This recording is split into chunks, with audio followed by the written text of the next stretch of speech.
Wa Tanzania hawa haya mambo ya kupita mtaani kukimbia wanayazoea.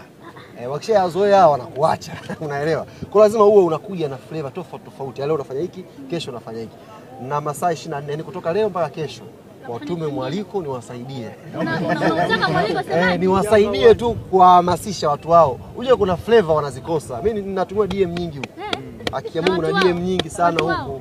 Makolo akiniambia wewe ungekuwa kwetu tungeenjoy sana. Kweli? Sasa siri za watu kutoa mawasiliano na watu public, Wasipokuja ndani ya masaa 24. Wasipokuja manake mechi inaweza kacheza na watu 600 pale ndani. Uwanja refu. Ni kweli kwa sababu tiketi za VIPs ni watu wangapi kwa ule uwanja? Ukitoa wale wageni waalikwa zinabakia tiketi 300. Kwa hiyo mchezo wa robo finali mpaka leo tiketi 300. Wamesema usihusike na mechi yao kivyo vyote semaji.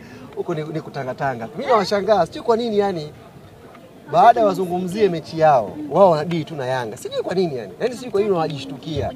Nimeona kwa mechi hii ndo wamefanya press conference 8 mechi hii peke yake. Kaanza msemaji, wamekuja wazee, wamekuja mababu, mabibi, wamekuja kina shangazi, wajomba, leo ni watu wengine wameenda leo. Yaani wanakuja watu wote wanatangatanga. Yaani sisi tuna mambo yetu, tunajiandaa na mechi na Azam. Pambaneni na hali yenu. Yaani mkituzungumzia Yanga sio kama ndo mtahamasisha watu wenu waje uwanjani. Tumieni mbinu mbadala za kuhamasisha watu waje uwanjani.